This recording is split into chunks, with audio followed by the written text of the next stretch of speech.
This is November 23rd, 1987. This is Joe, Todd, and Berenice Jackson, an interview at Virgil A. Richardson in Woodward, Oklahoma. So, where were you born? Gage, Oklahoma. And when's your birthday? 5/25/18. Who was your father? Homer Richardson. And your mother? Bertha Richardson. And what was her maiden name? Ormsby, Bertha Ormsby. I'm sorry? Ormsby, O-R-M-S-B-Y. And where are your parents from? Well, they's from Missouri, I guess. Illinois, Missouri. And what kind of work did your father do? Farmer. Farmer. You know when the family came to Oklahoma? Father came in 1900. 1900? And did he homestead out here? Homesteaded out. Did he ever tell you stories about coming to Oklahoma? The reason he came here? Free land. What was the country like when you first came here? He said the grass was, ride a horse and the grass would usually touch the stirrups. He didn't realize there was any rocks in this country. It's covered up with grass. There wasn't very little timber up and down the creeks, you know, at that time. And hardly anybody that came yet. If they did, they just had little dugouts, you know. There was hardly ever a frame building, you know. What kind of house did he build when he came here? Well, first he built a little old shack about 10 by 12, just foot boards, and he'd have to come out every 6 months, you know, to prove it up. And one time he come out with somebody that stole his house. See? So then, later he come back, him and another young guy, and they dug a little old place, kind of like a dugout, and put some boards over it to stay overnight or two, and planted some potatoes. And of course, he'd stay in Woodward and go out to the farm, but he didn't go out there to live continually until 1904.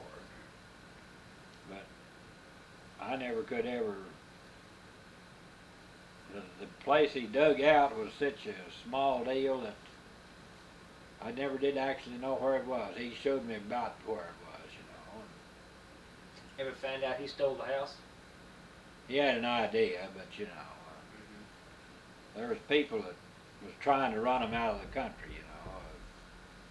There was a few ranchers in that was still wanting to hold on, you know. And they was old Doc Irvin was a young man in Gage at that time, and he said one time there was a family was going through the country and they stopped and their baby was sick, and they called him out, and when he got out there the baby was dead, you know. And so they buried it on this bank, and I kind of remember where it is now, you know. But you know, that's kind of a deal where going through the country in a covered wagon and burying a baby, and the next morning hitch up and go on, you know. That's and never come back, and really don't even know where it was, you know. The people that's kind of a sad comparison to nowadays, ain't it? Yeah. As a small boy, what chores did you do in the farm? Oh, just common chores, you know, just feed chickens and milk cows and work in the garden and whatever, you know. Did you ever help your father bust out sod? One time, a very small amount, you know, along about 1930, I expect. We broke a little sod. You know? What's the difference between the regular plowing and busting out sod? Well, there's a sod plow right out here. The sod plow's got the long moldboard, you know, turn the grass clear under, say, and leave the earth on top. They had kind of a thing they dragged along behind, and every third round, why, it'd drop out a little bit of maize, you know, and maize and sprout and come up through this crack, see, and they raised crops that way, you know, even on the first plowing. Without any cultivation? Oh yeah, there wouldn't be no weed seed, you know, there wasn't nothing but grass seed, you know, at that time. You mentioned your father's proving up the claim. What do you have to do to prove up a claim? Well, there was 2 or 3 options. If you just live there for 7 years, make it a home for 7 years, it was yours. But if you put a few more improvements on it and paid a little bit of money, I think it's possible to do it in 5 years. I'm not too sure on that, see, but the deed shows where Teddy Roosevelt deeded it, you know. Some of the guys out around home that's my age or older, they've got deeds to their land that my dad got it and then I've got it. And one of my neighbors out there, his dad filed and then he's got it, see, and it's the only thing that's on the record is where it's been leased for oil and things like that, you know. There's been no big change, you know.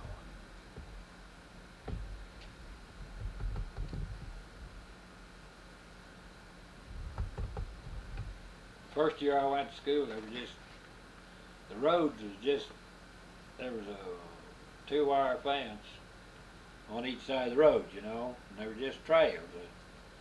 The roads had never, in 1924, the roads had never been graded.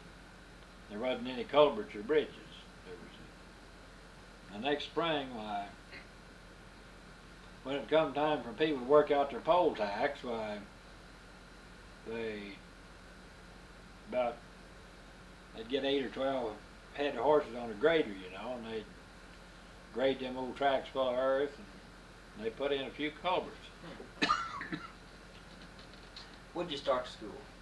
Where? Yeah. Mount Zion. There was 8 mile north, 4 west of Gage in 1924. Fall. And I went through 8 grades of school there, you know.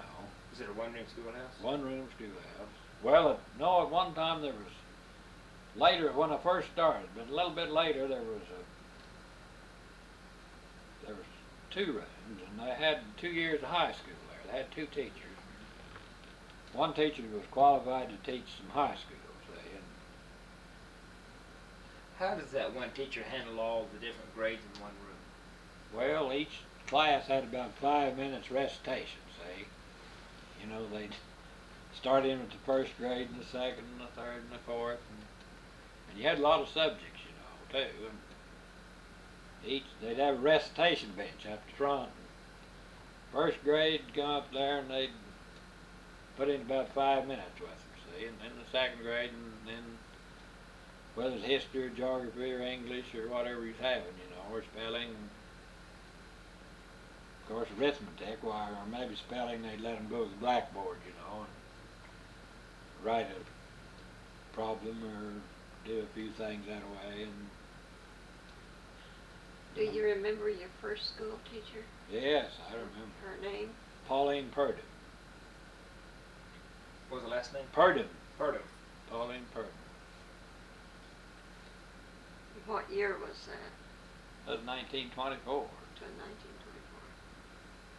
She's still living in Shattuck. Oh, she is. Yeah, she was probably just about 18 or 19, and something like that, you know. She's probably, well, I'm just sure she's 80 or 81, something like that. What kind of games you play in school? Oh, we just played black man, and, you know, maybe once in a while they'd have a pie supper, you know, and get up a few dollars, and they'd buy a baseball and a bat and basketball and things like that, you know, and run around, and I don't know, but I was just mainly just to get outdoors and run, you know. They didn't play basketball? Yeah, they had that on the dirt, you know. They had yes. It was more like football, really. The kids would get What mad about- and fight, and What about baseball? oh, they'd have a little baseball, but you know, they'd knock the cover off the old ball and put it up with tape, you know, and time comes spring they never Which game did you like the best? Oh, I don't remember, but it's probably baseball, but because then they got into a bad school fight over there and burnt the schoolhouse down, and that was in 1927. See, they decided 3 districts was going to have a high school, you know, and they make it bigger. They all agreed on this, these districts, and voted in it, and then after they got started, why they decided that a lot of them thought it'd be too much taxes and all this kind of stuff, and they got to fighting. And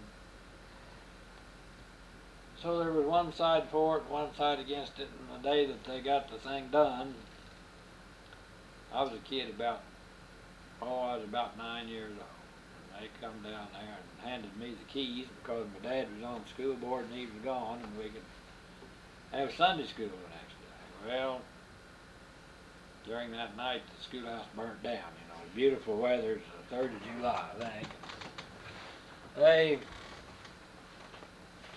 Somebody had set it on fire. See, How far did you live from your school? half a mile. Just half a mile. Yeah. You didn't have to walk too far. No. And how many grades did you go through? Went through 8 at this schoolhouse and then finished out high school, you know. Where'd you go to high school? Well, I had a place called Luther Hill, 8 mile north, and I went up there for 3 years, and then they went to the furnishing transportation, see, and I finished up down at Gage. What year did you finish? 36. 1936. I had Well, then your farm was northwest of Gage. 8 north, 4 west. How big was Gage in those years? Oh, I guess it's just about like it is now. There's been a few houses added, but I doubt if the population's changed much. I don't know how many people lives over there now, 600 or 7, I don't know. After, You oh, go ahead. Excuse me, you mentioned about a Dr. Irvin at Gage, one other. Do you remember a Dr. a lady doctor, Dr. Kerr? Kerr? Yes, I remember seeing her. I was kind of, I was probably about 12 years old when she went away. But I remember the name, and I remember seeing her. You did your trading then at Gage? When your Yeah, that mother- was General Town. Sometimes I went to Shattuck. Wasn't much difference.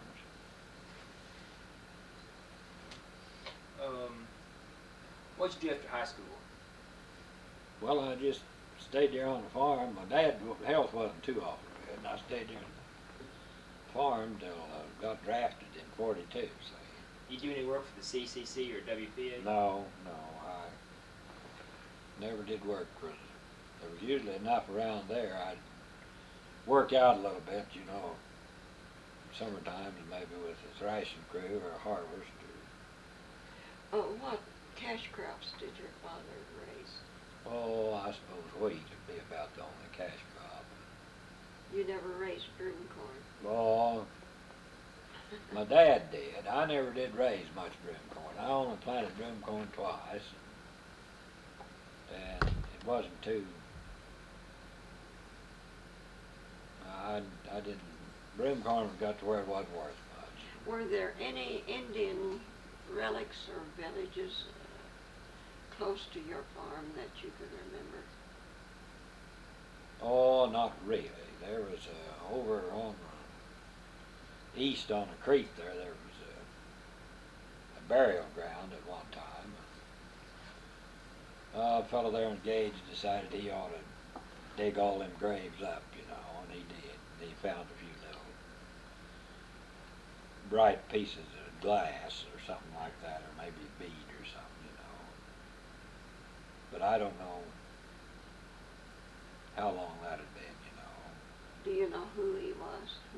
No, I don't remember When you were a boy on the farm, did you farm with horses or did you have a now. tractor? Horses. How many acres could you plow in one day with a walking maybe about, if you had a real good team,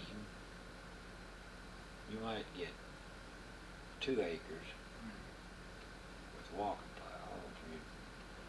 You know, you'd usually consider 1 acre to a horse. If you had 4 horses and a 2-bottom plow, you'd figure 4 acres, and if you had a 3-disc plow and 6 horses, you'd figure about 6 acres in a day. What about a sulky plow? Well, it'd cut about the same as a walking plow, you know. Some sulkies was 16. Most walking plows was about 14, say. Yeah. So you were drafted in 1942. Yeah, 42. What month? November 42. Where did you take your basic training? Camp Adair, Oregon. Camp Adair, Oregon. Tell me about basic. Boy, it was just infantry basic, you know, and I think we took it twice. I think it was something like 13 weeks, you know, and I think we had to take it twice because we was in the Army, I don't know, seemed like to me 8 or 9 months before we ever got any equipment, you know. We just carried sticks around, and, you know, when the war first started, they didn't have all this machinery and rifles and stuff, you know, and I'm sure we took this basic training twice. What kind of training did you have? What? What kind of training did they give you in basic? Oh, just generally marching and, you know, how to handle a rifle and how to wear a gas mask and all them kind of things, you know. You know, and what different kind of gas smelled like, and how to identify different airplanes, and I don't remember what all we done. What about your barracks? What were they like? Oh, in Oregon we had wooden barracks with just, they'd sort of they bought 90,000 acres of a valley out there, you know, and it was kind of swampy. And they had an awful time draining it. It rained something terrible out there. What a mess that was. Track got old mud in there, you know. Had to burn that old soft coal, and it just smoke everywhere, you know, on that old site. Tell me about the mud. Well, it was real mud. It was kind of like it packed down and be kind of like walking on soap, you know, just slip and slide. And it rained all winter. I think it was long about the 1st of April before it ever let up. What about your food? Well, you know, there was plenty of food if anybody would have took a good interest in preparing it, see? But them old boys that was cooks, most of them wasn't any more of a cook than I was. Maybe they'd been to 6 weeks of maybe they'd been there 6 weeks to cooking school, say. Some of them took interest in it and some of them didn't. But we had a good cook. This old boy, he was a little younger than I was, but he'd come from Spain, see. That's all he'd ever done in his life was cook in Spain, and then when he come to the United States, he cooked in a big hotel in New York City, see. He was a Spaniard through and through, you know. After you, go ahead. His name was Cristobal Artes. After your basic, where'd you go? Well, we went off down in Arizona and put in the winter down there with some more maneuvers, you know. Was that Fort Huachuca? No, they had about 14 desert camps, you know. And this was Camp Hyder and Camp Horn and Camp let's see, I can't even remember that last camp, but see, there were 14 camps in the desert in Arizona and California. But I was just out there in the wintertime from November till April, I think, and then they took us to Colorado Springs, and we was up there about 4 or 5 months before they took us overseas. I think we shipped out from Camp Kilmer, New Jersey to overseas. What were your duties there in Arizona in the desert? What'd you do? Well, you see, I'd got to where I was driving a truck and pulling a 57 millimeter anti-tank gun. And if we wasn't on that kind of training, well, I was usually hauling men or groceries or something like that, you know. It wasn't as, my job wasn't near as monotonous as a foot soldier. No, there was no comparison. I just kind of fell into this job of driving that truck, you know. So when did you go overseas? I think we landed over in September of '44. See, we landed about something like pretty near 90 days after the D-Day. Tell me about the trip from New Jersey to Europe. Anything happened on the ship? No, you take summertime, in the summertime you got a good, ocean's pretty good in the summertime. You just don't get into them storms. What ship were you on? Well, we went over on the Cristobal. It was just a Cristobal, you say? Cristobal. Cristobal. Yeah. It was just a little freight ship that they'd run from New York to South America in peacetime, and then they converted it. I think it'd only hold about 3,000 men, you know, how they stack them in there. And we didn't go through England, we just went right into the channel and landed right at Cherbourg. Mm-hmm. How was the food on the ship? Well, you got fed twice a day, breakfast and supper, and at noontime you got a pint of beef bouillon soup, you know. And the old kitchen, I don't know, everything down below, you know, it gets kind of smelly. I don't know why it is, but it's just that way, you know. Might be one reason, because a lot of guys get sick and throw up, you know. That old seasickness is bad. Did you get seasick? Not going over, I did coming back. We had a little storm. Where'd you land in France? What part? You say Cherbourg? Cherbourg.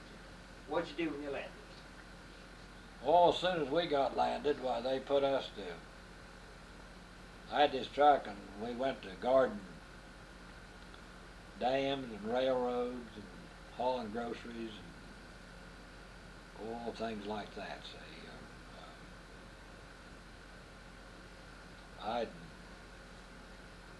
There'd be men stationed at these different places, see, and I'd go by with food and water and supplies.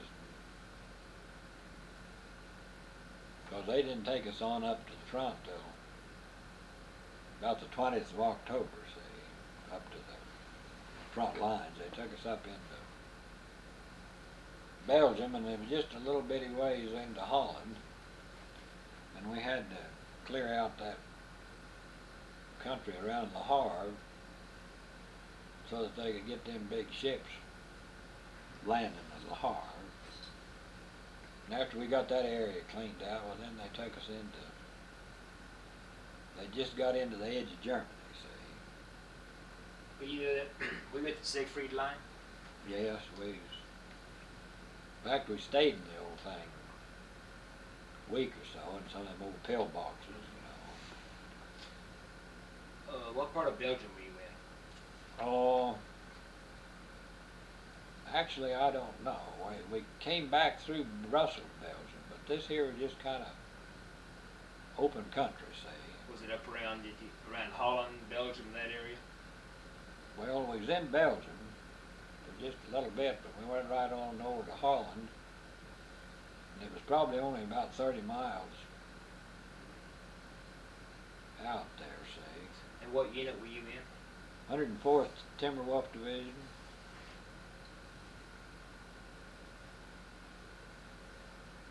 How close are you to the 99th Division?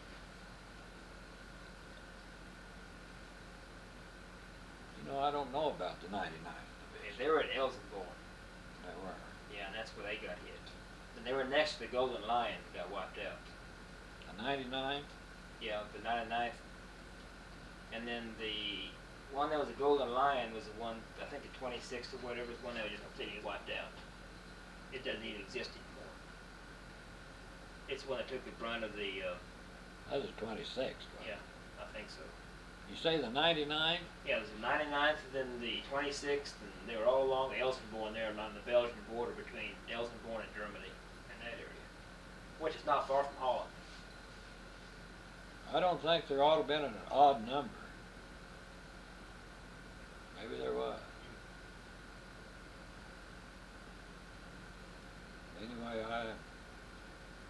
because we've been spearheading for the First Army, say, and they pulled the 8th and the 20. No, the one that got wiped out was the 102nd, wasn't it? Something, it was the 102nd. The emblem was a golden lion. 102nd, because we was spearheading, and there was 100. The 26th was on one side, and the 8th was on the other side. So they spread us out after them Germans cut us off. They spread us out and took the 26th and the 8th down around to help Patton out around Bastogne. Bastogne. Yeah. What were you doing when the Bulge broke out? Or first of all, tell me when you first went into combat. What was the first time? Always in Belgium, say, when we went into combat. What happened? Oh, you just get up there, and the first thing you know, somebody starts shooting at you. Yeah. You know what part that was in? What part of Belgium? It must have been just right next to Holland, because it was only a couple miles, say. It was kind of an open country, kind of a farm country, timber country. What were you thinking before you went into combat? Well, you know, I remember the first dead German soldiers I ever seen. I thought, well, maybe that could have been me, might as well. But you know, it wasn't too long till that kind of wears off. It's kind of dog eat hot dog, you know. And what about your food when you were moving under combat, in combat conditions? Well, they always tried to give you double rations, see. There was always plenty of food if they could get it to you. And I had this old truck, and I'd always have a little bit of something stashed away in the old truck, you know. So you were a truck driver there? Yeah, I pulled that gun, see. What was your average day like over there before the Bulge broke out? What'd you do every day? Always usually advancing. Sometimes, you know, you'd set a week or so and wait for supplies or wait for them to get lined up, you know, or whatever you was going to do. We was on the front line 198 days, I think it was. But you wasn't always on the move, you know. Sometimes you'd be moving, sometimes you wouldn't. When the Bulge broke out, what were you doing? Well, I didn't realize the bulge had broke out. It had been out for a couple of days before we even knew it, see. And one evening they come by and they give us some thermite grenades, you know, and they told us if it looked like we was going to get captured, for me to take that old truck, and everybody had trucks, and start back into France the way we'd come up. And if we was going to get seen we was going to get captured, we'll burn them trucks out. But the boys that had the guns and this artillery gun and all that stuff, they was supposed to stay, see. That's when then they said we was cut off, see. And they shifted us over into the British Second Army again. To start with, we went on the front line in Holland and Belgium while we was in the British Second Army.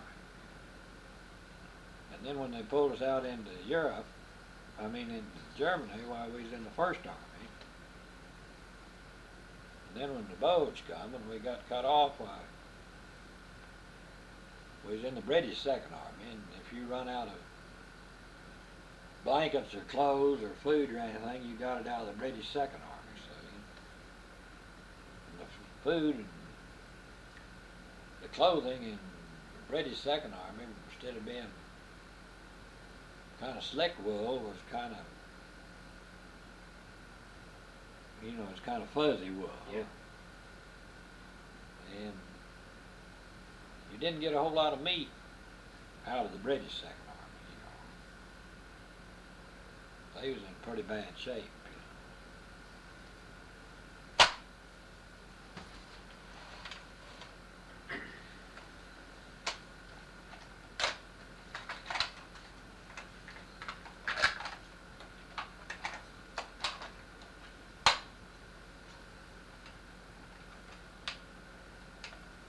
So you say you were cut off. Yeah, we didn't realize we was cut off until they told us. Now what's a thermite grenade? Oh, it's kind of a phosphor steel. You pull a pin on it, see, and this grenade turns into,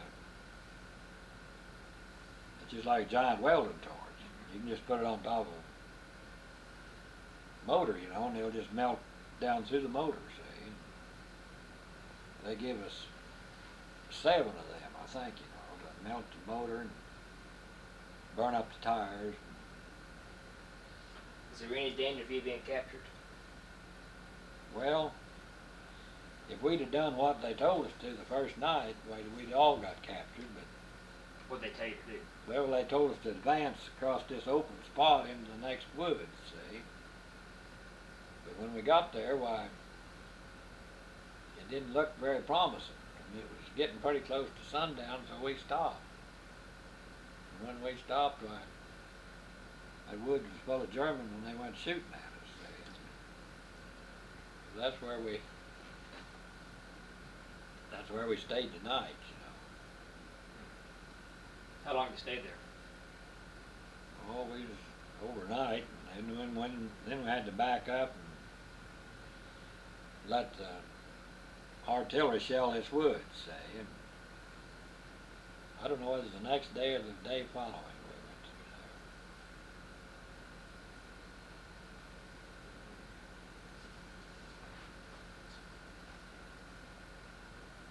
through So how did you avoid being captured? there. We just didn't go right on through. That's the thing I was. Did you retreat or what? We just stopped there, say. That's the only thing that saved us from being captured. Just because that woods over there was full of Germans, say. How bad was the fighting during the Bulge where you were? Not really much where I was at, because they cut us off, say, and pulled us back and spread us out, say. Because we was on the north side of the Hurricane Forest, and it wasn't too far, and where the big fight was down in the Ardennes Forest. And How far is the Hurricane Forest from the Ardennes Forest? well, the Hurricane Forest sits right against the Ardennes Forest. But you see, Hitler got the remains of 29 divisions and hit this deal, and he thought that he would capture this gasoline and fuel and go on, see. But when the boys found out what was happening, they burnt up them supply depots, them gas depots, and when them Germans got in there with them machines, tanks and one thing and another, they didn't have any fuel. When they run out of gas, there they was. How far did they advance? Well, I don't remember how much it was. It was quite a long ways. What exactly did you do during the battle in the Bulge? What happened? You know, not a whole lot of anything. We didn't realize we was cut off, see, because we was on this kind of a freeway, you know, in from Hawken to Cologne, and they'd kind of hit us with a little task force, but we backed, but it was just kind of a decoy because it just kind of make us think that they was fighting, but the real thing was only in south of us, you know. But we didn't really realize it. Was gasoline hard to get for your truck? No, there was always plenty of gasoline. You could, if you was kind of out or there wasn't any available, why, the Americans had these little landing strips for fighter planes, and there was gasoline at them. They'd abandoned them. They'd abandoned them air, you know, them little fighter plane fields, and went on and left the gasoline there. You could go there and get gasoline anytime you needed it. So how long did the Bulge last? Well, let's see, it hit the 16th of December, and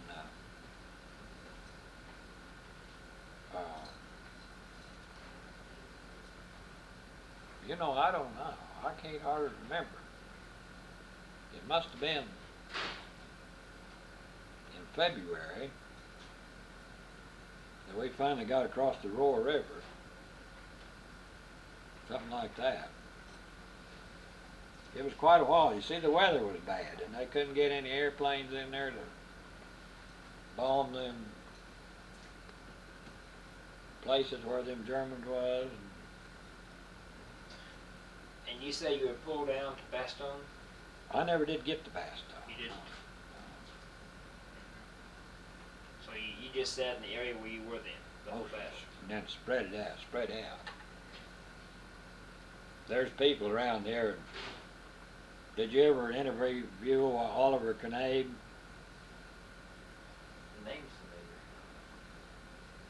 You interviewed him? I think so. Yeah. He was in Bastogne, and old Carl Bowers was in Bastogne.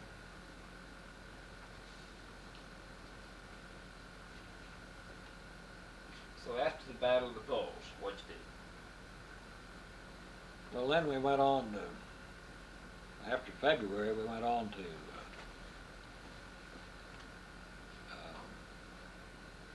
Cologne, see, and that was on the Rhine River. And we was there quite a while before they got the Navy was going to take them across there, see, and while they was waiting, why, they found this railroad bridge that was still intact down at Remagen. And that's where we got across. Were you there at the Remagen bridgehead? Well, within a day or so after they started to cross. Was the battle still going on, or was it over when you crossed? No, there wasn't. And I don't think there ever was much of a battle at Remagen. Well, the Germans were trying to blow the bridge. Well, yeah, but you see, they had so many smoke generators up and down the river they couldn't see where the bridge was. Yeah. They'd fly over there with an airplane and drop bombs, but they couldn't see where they'd drop them, see. Or was the bridge still up when you crossed it? No, they had a pontoon, see. It went, them tanks went, they put it down pretty quick. Yeah. It was a railroad bridge, really. But they got a bunch of tanks and infantry over this thing and made a little bridgehead, a little beachhead over there. Can you explain or tell me why when they bombed Cologne, how they missed the cathedral? Of course, they had orders to miss it. And I've seen photographs that town is just flat and the cathedral is sticking up. How'd they do that?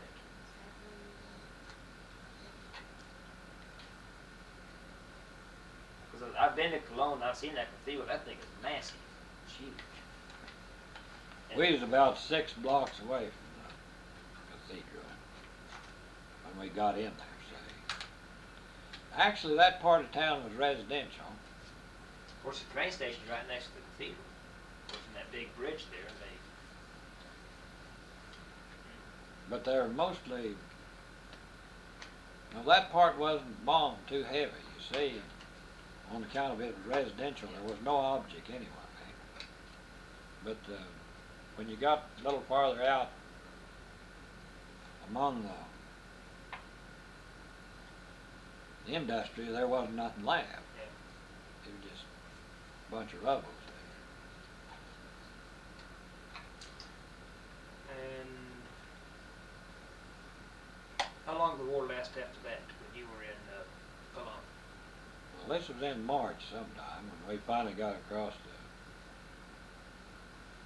Rhine River. War ended in April. April 7th, wasn't it? Or was it May the 7th? May the 7th, I think. Yeah, it was probably 2 months, but it was just kind of a race after that. Yeah, tell me about that period from up until the war ended. What happened? What'd you do? Well, we just kept advancing, with pulling that old gun, and there was just sometimes you'd move several miles. Maybe you went that way and this way. And what size truck did you have? 1.5 ton Dodge. And you pulled the anti-tank gun. Did you carry the ammunition in the Yeah. truck for the? Did they use that poison gas? No, I don't think they ever did. You carried ammunition at the front?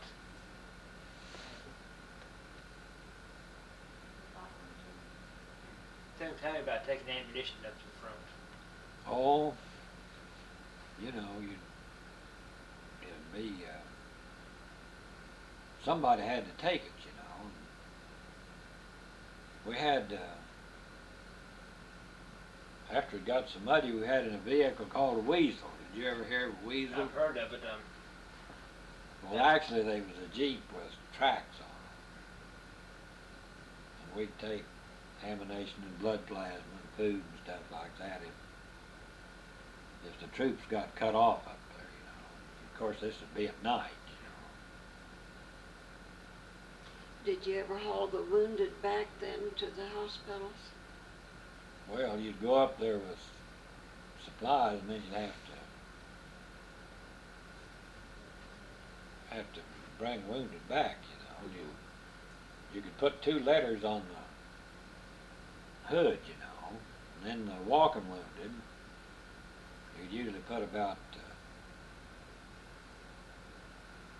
4 or 5 walking wounded with you, What'd you do in VE Day when Germany surrendered? Let's see. I really think I was still in the hospital. I developed a sinus condition and I had a terrible nosebleed. And they took me back to, they had field hospitals, and they was kind of doctoring me up with some kind of stuff. And I don't believe I was with the unit when the VE Day, but I remember it was kind of different. That when it come night, we turned the lights on, see, on the old trucks. And Where were you this time? What hospital? all that didn't have a name, and field hospitals didn't have names. What part of Germany were you in? Oh, we was way up around Halle and Leipzig, about as far as American troops ever went during the war, because we met the Russians on the Elbe, wasn't it? Did you see the Russians? Yeah. Tell me about it. Well, they was real polite soldiers, but they was awful ragged, and their equipment looked awful old, and they didn't have too much of it, maybe sometimes you'd see them having two dogs pulling a little bitty, like a coaster wagon with ammunition on it, you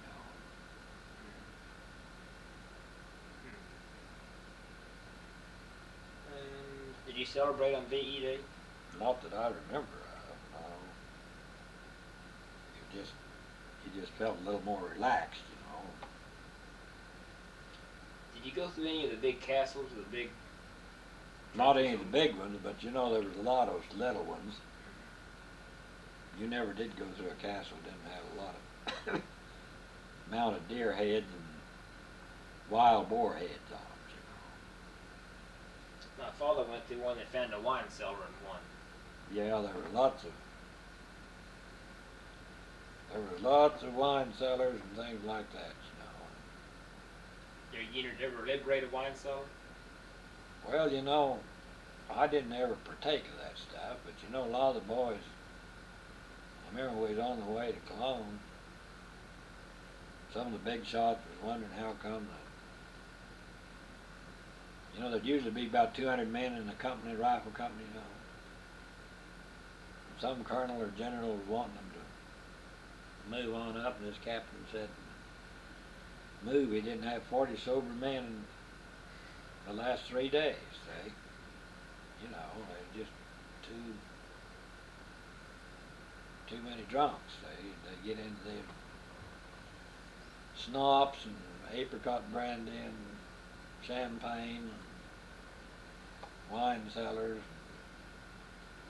And they'd have a good time. Well, I guess they thought they They did. thought they... I never could see where they was, see, So what did you do after the war was over? but well, about that time the slave labor went to going everywhere. See, there's so many people had been in.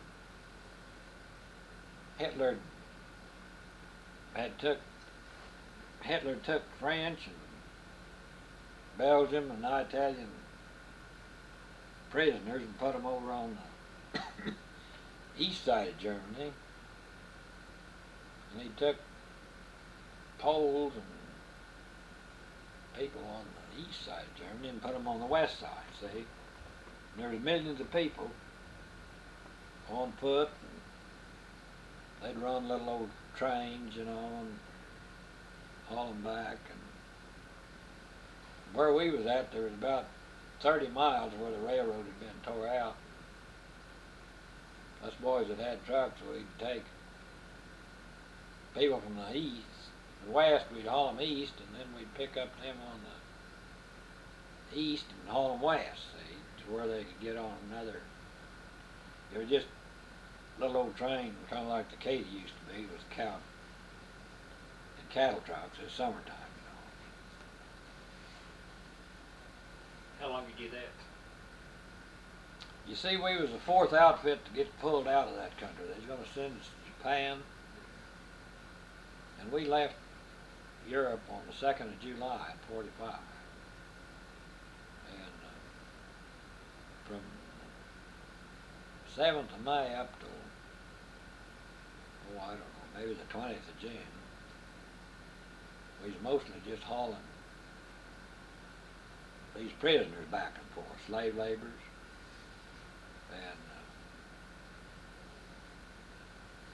And after that, they took us back to this area around Lahore, see. We drove them old trucks back there, and we loaded on a boat the 2nd of Japan, and we was going to have to come through the States, you know, for some training. And while we was home, they dropped that atom bomb, and so they made a new ruling that anybody that had 50 points, they couldn't ship me back overseas, see. Most of us guys had the 50 points or more. You know, you got 1 point for every month you'd been in the Army, and 2 points for every month you'd been overseas. And then you know, I don't remember how it all added up. But you had 50 points. Oh yeah, I had 50 years. And how many points did it need go back to the States? Well, you see, you might have had to. You might have had 100 points and they couldn't have got back to the States. But we would just happen to be pulled out early to go to Japan. Were you headed for Japan? Well, that was the intention, see, when they got us trained. But after they dropped this bomb, well, you see, everything was winding up, so. What did you think when they dropped that bomb? Well, I don't remember. I was home at that time. I was on a 30-day furlough. I was out home, see. Was that bomb publicized over here when they dropped it? Did Yeah. the people know about it? You bet. So what'd you do in VJ Day? You know. I expect I was back out in California. See, they took us. Instead of turning us loose, all the thing was over with, well, then they took us on back to California. See, and we had to wait out there till November till they could get enough personnel around to discharge us, see. You said you got seasick coming back. Yeah. Tell me about that. No, I'll tell you, seasick's kind of bad. You just like to get hold of something that's stay still a little bit, you know. It can sure make you throw up. But What's this storm wasn't very wide, though, really. We went through it in a little while. It was a great big old ship, you know. And I happened to be right about in the middle of it, you know. And in the middle of it, you don't get much rock, see. If you get on the end of them old things, you really get that rock. What ship are you on? The John S. Erickson.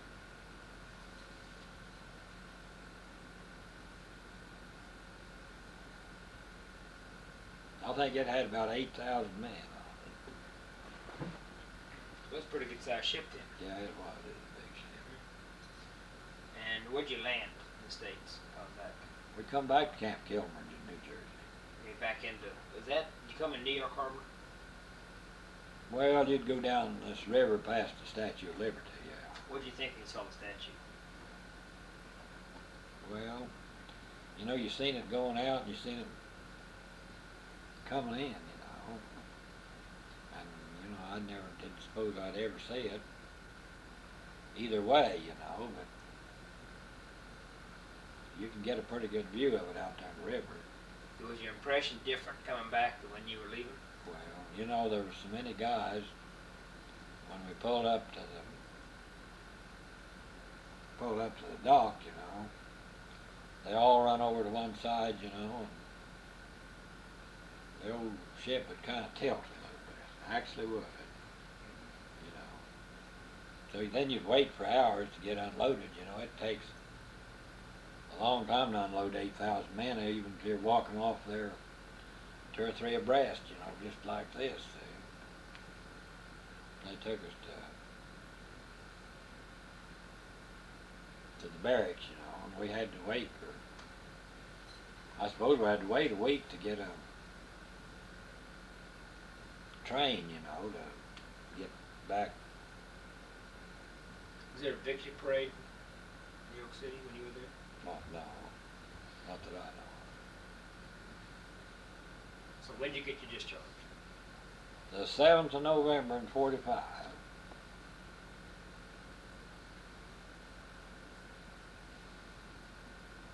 And what'd you do then?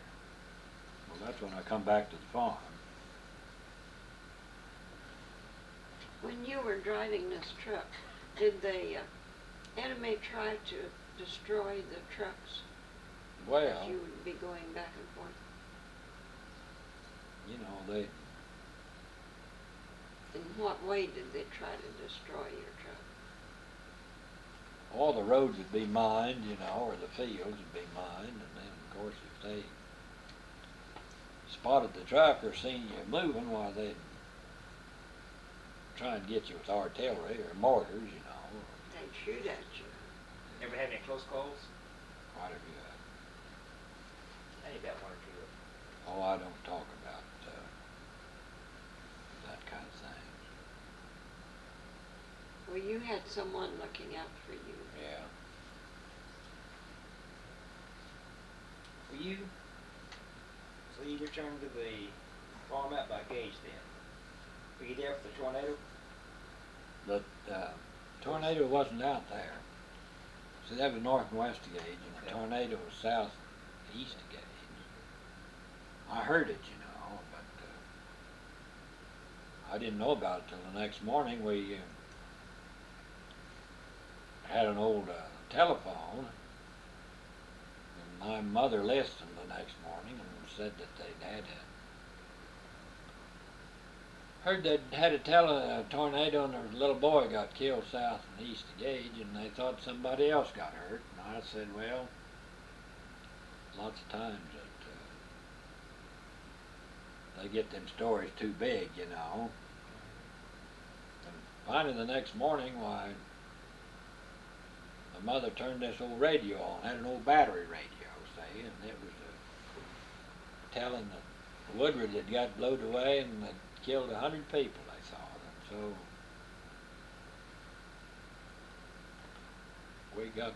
I had a sister working over here, so as soon as we could do chores, why, here we come to Woodward, you know, and I thought, well, I can't see where there's been any tornado.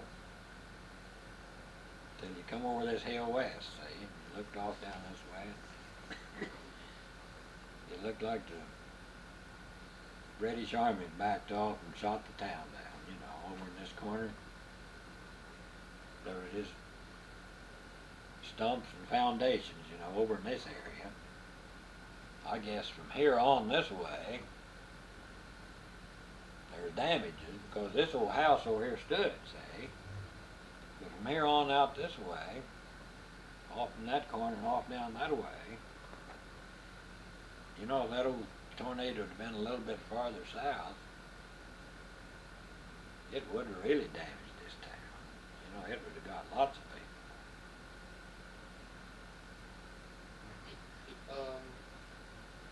How did you find your sister? Well, she'd went back to Gage that the evening before, see, we didn't know it, so we got over and helped the guy move his furniture. The roof was practically off his house down here about a couple blocks south. I and my brother-in-law helped him move his furniture into a house farther southeast that had a good roof on it. Well, wasn't the streets pretty well blocked? At that time they wasn't. No, they hadn't ever set up these roadblocks till the next day, I think, see. Oh, You know, it was just kind of, they what? The National Guard was there that night. Oh, yeah, but they didn't block the highways, or No, not till the highways, not till the next day or two. did you have any friends to be killed in the tornado? I wasn't acquainted with Woodward at that time. Well, I knew one girl that, from Gage that got killed, you know. But I wasn't much acquainted with Woodward at that time. Yes. Let's go back. We missed the, Dust storms. yes, and the Depression of 1929. How did it affect you folks? You know, the Depression, I would only been 11 years old, but you know, what hurt this part of the world was the dirt storms and the drought. You know, if it hadn't been for the drought, we probably wouldn't have had the dirt storms, and then the farms would have been productive, and they wouldn't have had to shot all them cattle and pigs, and the people would have had gardens and fruit, and you wouldn't have had all them grasshoppers, and you'd had crops. See, back in Missouri, in north Missouri where I had a cousin lived, there's a little drought there. They didn't have a very big corn crop, but they had plenty of grass and feed for their cattle, and there's enough to But here in this country, I suppose if it hadn't been for this CC camp started up and this welfare work, why, there were lots of people that stayed wouldn't even been able to stay. But you know, once in a while you'd get, some people would get a little bit of work on the WPA, you know, not very much, but Every little bit helped. yeah, And money went farther that day than it does today. $1 would buy a lot more. I remember in 1933, I believe it was, we was at Luther Hill going to high school, and they was gonna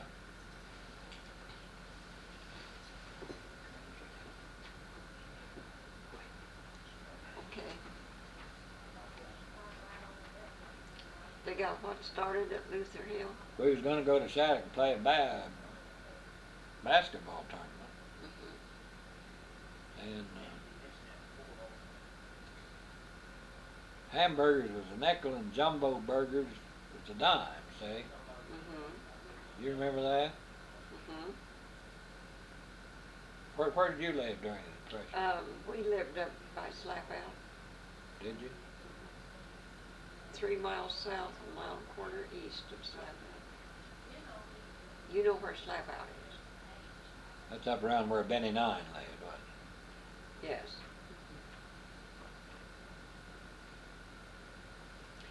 Well, how did it affect your parents? Did they didn't lose their farm or have to move out or No, anything like no. that? They managed to stay. it? We had about 3 acres in the garden, see, and we had some fruit trees. And you raised chickens? Lots of chickens, and you'd have some hogs, a butcher and a calf, and canned everything you could get a hold of, and you know, you survived, you know. You know, I think the farmers, the ones on the farms, were better off than the people in town during that period. You know, it could have been so, you know. Lots of the farmers that lost out in that country wasn't doing anything. I mean, other than maybe just farming. They didn't have a variety of garden stuff and chickens and, you know, Do you remember the Black Sunday? I sure do. Where were you? All me and a couple other boys had went down to neighbors and was playing in the barn, and we seen this other neighbor running his old cows in, running them old milk cows in on a horse and running them. And I thought, well, I never seen anybody run his milk cows. And all of a sudden the doors blew shut on this old barn, you know, and one of the boys said they must be having a tornado. And all of a sudden you couldn't breathe. And it was quite a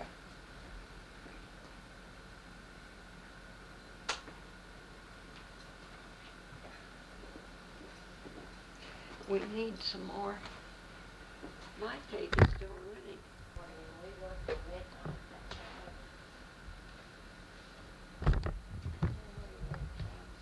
That's why the reason I knew the National Guard was then, because,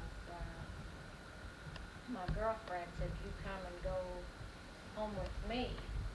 And it was the house right west of the new telephone office, the great big rooming house where she was staying.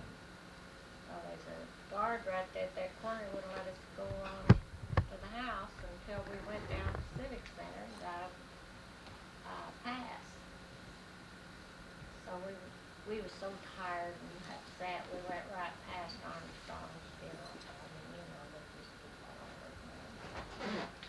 We went around on Oklahoma going back, you know, and to the house. But no one slept, you know, sirens going all night long. Day and night, for I don't know how long. But we just worked. What kind of work did you do? Well, I I was telephone operator at that time, and Well, I then thought they were out on a strike. well, they was, but we went back to work, and that's what the people, a lot of people said the telephone girls was because of the the storm, or the tornado. You know, they, Well, did you lose your job? oh no, No. no, we went back to work the very next morning, and. Did they give you permission to go? Oh, yeah, we just went right on back. And all we had to say we was Woodward, Oklahoma. We got anywhere we wanted to go, you know, on the lines. And, we, Now, where were you when the storm hit? The I tornado? was out home, out here, as far as telling you. You know, Now, how close did the tornado come to your place? well, it comes. Yeah, I think it went around our house twice. It took a brand new double garage, and the boys and Dad had just finished it and put a game room up above, you know, of the double garage. And I was telling her it took the garage, completely demolished it and left the car sitting there, and took the tag off of the car. Didn't break a window. But my sister was there, and we just broke out all the windows out of their car in southbound. What about the house that you were in? Right here. We moved it in here, and my brother built a new home out there for his Did it family. damage the house out there? Or? Oh, yeah, this whole east side was just kind of a mess. We couldn't get out the door. Couldn't get out the door. It was, you know, just, what do I want to say, Virgil? It's kind of whopper job. Yeah, we couldn't get the door open. All sat that way and couldn't get out. So it's a good thing we couldn't, because all the debris was coming down right where we'd have to have gone to the cellar. And somebody got killed. Mm-hmm. So I just told to stay in. What? But we were standing right in there in the kitchen, you know. And Mother said, maybe we just get under the table here. Round tables, you know. About that time the chimney come down on it. So we just stood there. You were petrified, weren't you? Just kind of moved. My mother's sister and her husband was here from California, and we were visiting that evening, you know. Could you see the funnel? No, you couldn't see it. It sounded like a freight train going through. So it sounded like They just tell like me a if you train. hear that, you get just shelter. Yeah, that's what it sounded like. Did But you it have? Come ahead. so suddenly. My mother was kind of nervous. She'd been in tornadoes when she was a girl. And she had long hair, and she said, I believe I'll comb my hair. She was brushing her hair. My sister was sitting there in the bedroom, and my aunt, well, Mom, why didn't you close the windows if there's water coming in? It started raining that time. And then it just got worse. Do you have any warning at all before it was No, coming? no one had any warning of a tornado at that time, you know. They didn't have any warning systems. What was it like to be a telephone operator at work that next day in Woodward? We went to work, or we were just got on the board and worked. Everybody said very little to each other. You were just working. And then they set up an office where the old stock exchange building or bank building was, you know. And what's in that building now? Well, Doug Benbrick's in there Oh, with his yes. insurance. But we took calls from, you know, people, because everyone's telephone was out, so we just,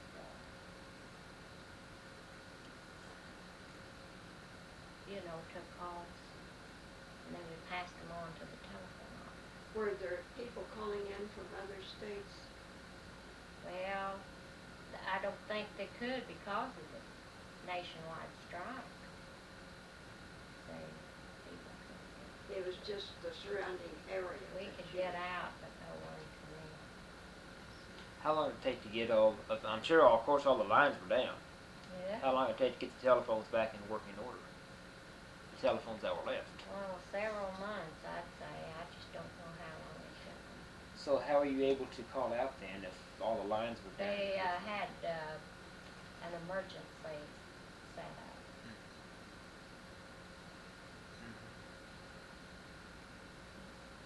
What did Woodward look like? Well,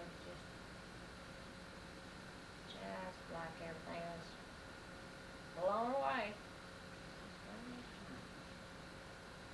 Is it true that they found a child on the other side of the river, on the north side of the river? You know, I couldn't say. There were so many stories. It was just pitiful. And, you know, I kind of, as I say, we just worked day and night, and I didn't actually know what was going on. It snowed the next day. And, you know, you couldn't find hardly a place downtown that was open. But I suppose they had Salvation Army. Somebody brought sandwiches to the office. But no one could eat, you know, everyone was so upset. And we just, as I say, drank coffee and worked. That's about all we had to break. How big was the fun cloud? Well, you know, it was at night, and I have no idea. I think it was about Because you 8:45 mentioned at night. it went around your house twice. I've heard the fun cloud was so. I mean, that's the way it sounded. Yeah. It felt like it, you know, from around 12. Well, they said the funnel cloud was over a mile in diameter, and they said it was so big it had an eye in it. They said that was how big the funnel cloud was. Well, it was bad. My brother was sitting on the divan, and our living room door was on the west. And he just moved, and the glass just shattered where he was sitting. Now what? And that was in that house. Yeah. And it would have been in the southwest bedroom. What's your full name? Irma Blanche Richardson. Cobalt Richardson. Cobalt. I was a Cobalt. My father was Oscar Cobalt. Where's he from? He was from, his people was from West Virginia. Well, he's worked with a girl named Cobalt in Oklahoma City. Ann Cobalt. And, Her husband was Tom Cobalt. you know, we've heard of this Tom Cobalt, and I don't know that I ever met him. When's your birthday? 25th of July, 1918. And who is your mother? Mary May Benny, B-E-N-N-E, B-E-N-N-E. Cobalt. During World War II, what did you do? I started working at the telephone company in 43, and then I trained for 5 and 6 girls at a time after I was trained, and, you know, after I'd worked the board. And they pulled me off the board, and I trained 5 and 6 girls at a time during all that time. Until 1970, I retired. How did your work at the telephone office differ during the war and after There the was war? a great turnover. We just trained. Because of wives, I guess, and sweethearts going, you know, trying to go where the soldiers and their husbands were.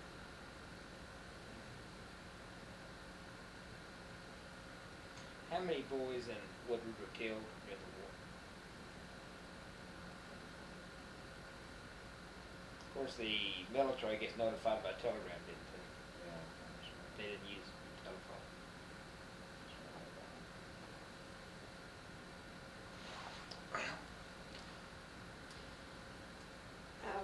How many children do you have? We didn't have children. Virgil and I didn't get married until we was 40. He was taking care of his parents, and I was taking care of my mother. My father passed away in 49, and or 48 after we come into. He was 50. So I had a sister and brother still at home, and you know. Well, can you think of anything else you'd like to have on this tape? Either one of you? No, I'll talk long enough. Oh, you think you have? Well, I sure thank you, Thank you. and it's been nice visiting with you. Is it possible that we could get a copy of this? Oh, yes.